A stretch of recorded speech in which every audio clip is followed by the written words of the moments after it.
रे दोपहरिया हो गई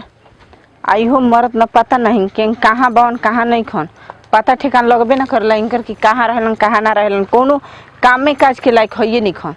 ठीक कहल जाला काम के ना काज के दुश्मन अनाज के कोनो काम धाम तो है नहीं के दिन भर अब गर्दिन है घूमे के बा अहन सर दे दरिया पर खाना द दरिया पे पानी द ना दिल तो किच किच हो जाए एगो भसुर बनी कितना उ काम करी का साग ले सब्जी ले सर्फ ले साबुन ले सब मांगो तनी उहे से मांग तो मांगो में हमारा सर में लगत अटे किसन मर्द हो कि एगो काम न से हिपी झाड़ ले तमन आ भर दिन घूमत तमन आवत बेर तो तोहरा के दो खानो पानी से भेंट ना हुई तो बढ़िया रे का करी ना देव तो गांव घर देखी तो कोई की अपना मर्द के खाना पानी तक से नहीं खे देता बाकी हम ही अपन हाल हम ही न जानब दूसर कोई क्या जानी कि हमारे घर में कैसे होता का नहीं के होखत कहाँ गोइल बड़ो ना अभी जाके घर में सूत जाब तो लगे नहीं तो हाला करे सोचत नहीं कि सूती ना पहले खाना पानी देली तो अभी चुपचाप घर में जाके सूतब छोड़ा चले दो भलुक चुपचाप सूते दो खाए को तो खुद पेट को कुलाई तो जाके काट के खाई हां अरे देखो हालत खराब हो गई ए राम लोटन बो का जी अब कहां बा राम लोटन ना पता नहीं जी की जाने कहां गोइलवन कहां नहीं खन गोइल अरे दादा हो दादा रउआ कहां गई रही अरे मत को काम करे गोई रही का करे के बा बिना काम कइले भोजन मिल जाई हैं नहीं जी बे कइले कहां दिन भर खटला पर तो ससुर मजदूरी देत से 300 रुपया आ वो 13 दिन जी हजूरी कर के काम करे के बाद आई के कर काम करतनी अरे काम करतनी हो कर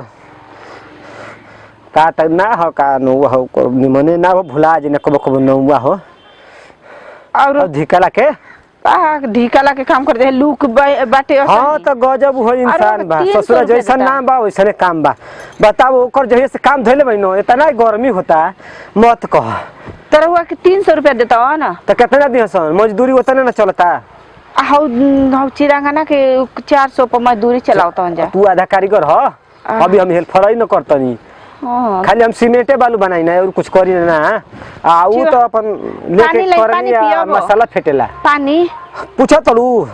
ले पानी ले भाला तो रुकी लेके आओ तनी का कही जवन ई शादी बियाह पड़ जाता 10-10 दिन हिटई में हेर जतई सन हैं अब लिया अलग से गाड़ी भाड़ा के उहे ठिकान नहीं खे ली पानी पीली का कही अब का इनकर से कही कि पानी के संगे संगे मीठो लागेला अब मेहरारू रही तो गांव से मीठा पानी देबो करित तो ढील का पर गुलबेसन भाई ना ढील नहीं कर परल चीनी उनी बाटे नहीं जी चीनी ना होई तो गुड़ा बता से लियाबो गुड़ा बता सरल तो आई रही जब गौवा में के मांगे खातिर ना झबरी तो दे देले हानी अरे आदमी आई रहल मन घर के खाए के ठिकाने ना बायने बाट चल तरू दू तीन हित आई रहल तू रमलोटने के चिन्हबू काम धाम करत हइए नहीं के ओकर के मीठा पानी पिएबू हम कितना खटतई तो छुछे पानी धराव तरू